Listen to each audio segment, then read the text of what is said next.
a minute. This isn't the right song. Hang on, I'll just check the screen here. Okay, huh. Well, I wanted to play Girls Not Gray, but it turns out that I clicked on Cherry Pie of all songs. What do you know? I don't even know why I have Cherry Pie on my iTunes. I don't even like Cherry Pie. I like, I'm more of a mousse pie type guy, you know, chocolate, sweet potato. Anyway, I'm just going to give you a few seconds to admire this kick-ass shirt I'm wearing. Alright, time's up. Now into the video. I would, let's adjust. Much better. I would do an introduction, but hey, you already know me, right? You do know me, right? You don't? Okay, fine, whatever.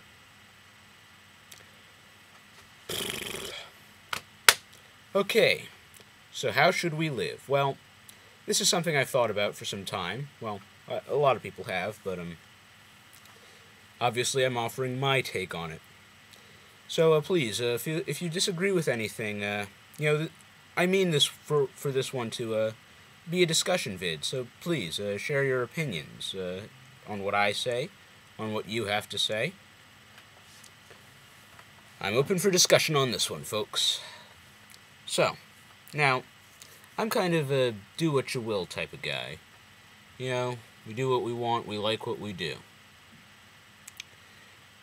So, let me give you a little background here. I've watched George Carlin's routine from It's Bad For You on rights, and how he believes in unlimited rights, which I think is pretty fair, although I'm going to say I wouldn't go so far as to say that, you know, if I do something you don't like, I don't believe you should have the right to kill me.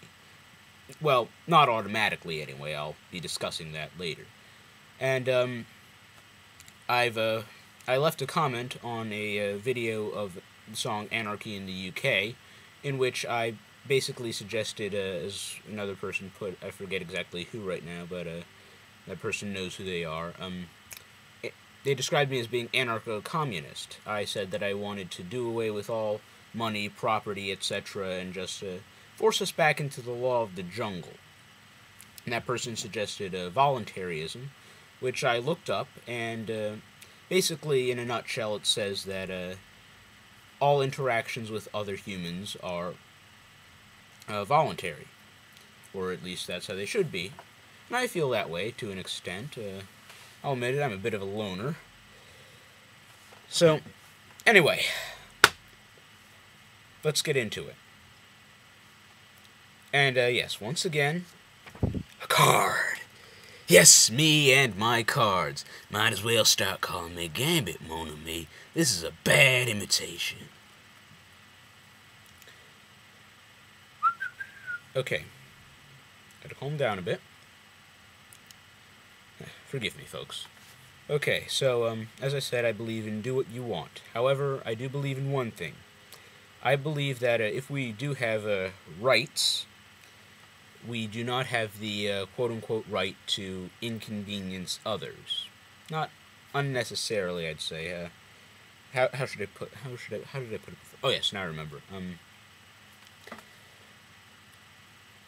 Let's say it's my mindset. Let's say I'm on the bus, and somebody is playing their music too loudly on their iPod. Is this an inconvenience for me? Well, let's ask some basic questions. Am I able to easily, efficiently remove myself from the situation? Not exactly. I'm on the bus, and I'd really like to get off at my stop, which is about 4 stops away. And, of course, I don't know when this person is getting off. So, strike that out. Is this person also inconveniencing other people?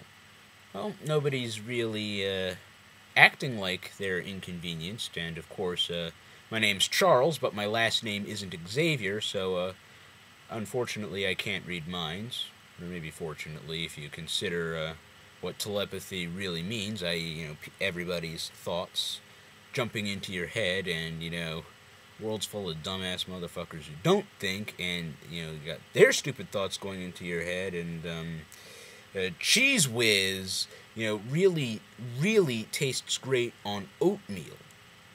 Seriously, I've had this. It is delicious, and I love it, and I'm not even pregnant. I mean, I can't be pregnant. Come on, look at the beard, folks. And, oh, I wasn't talking about oatmeal and Cheese Whiz at all. I was talking about inconveniences.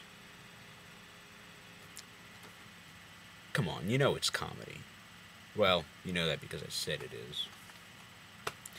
It's what I do. So yeah, obviously, as I said, I can't easily remove myself from the person on the bus. So here's a case where I would ask the person, hey, would you mind turning your music down a little bit? I'd greatly appreciate it. Thank you. I'm also a 3 strikes kind of guy. Sure, that might make me a little soft, but I believe everybody has the quote-unquote right, screensaver, to, have a second chance, you know what I mean? So, but you gotta make good on any ultimatum you give. Otherwise, folks aren't gonna take you seriously. So, I would say, so let's put myself back in that situation, asshole next to me, he's got his iPod up too loud, he's, rocking that, well, maybe not.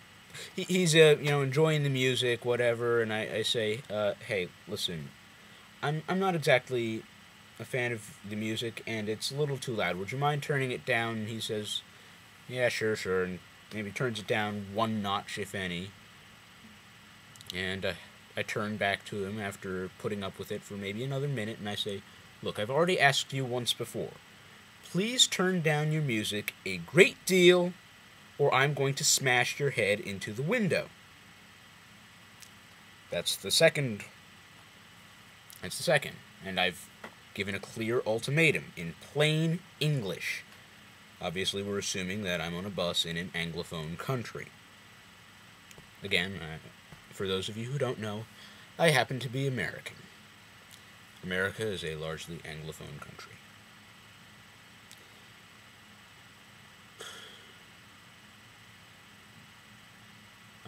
Forgive me, my train of thought just derailed a bit. I was watching Mortal Kombat earlier, so I think Sub-Zero might have just smashed Liu Kang's face into the train. Oh, yes, please forgive me if if the added comedy really impedes the message. Actually, I don't think it would. The point I'm trying to make is, I've given the person the, second statement, second warning. I've clearly said, turn it down, or I will smash your face into the window. In fact, this is one of those timed things, so I'll probably say, alright, I'm going to give you the next 30 seconds to turn this down, or I'm going to smash your face into the window. 5, 4, 3, 2, 1, BAM! Unless, of course, the individual has turned down his or her, or its, you never know, music by then. Sure, you might say, wait a minute, Charles, that you do know that's technically assault. Well, that's under the current rules, and besides, I warned him. We have witnesses aboard the bus who can obviously vouch that I warned him in clear, plain, simple language, turn the music down, or I'm smashing your fucking head into the window. It's not much clear. You can't really get much clearer than that. I suppose you could, but, I really don't know how. I really don't care how. So then, do whatever you like, as long as you don't inconvenience others. And remember, if you feel you're being inconvenienced, simply ask yourself the first question: can I easily?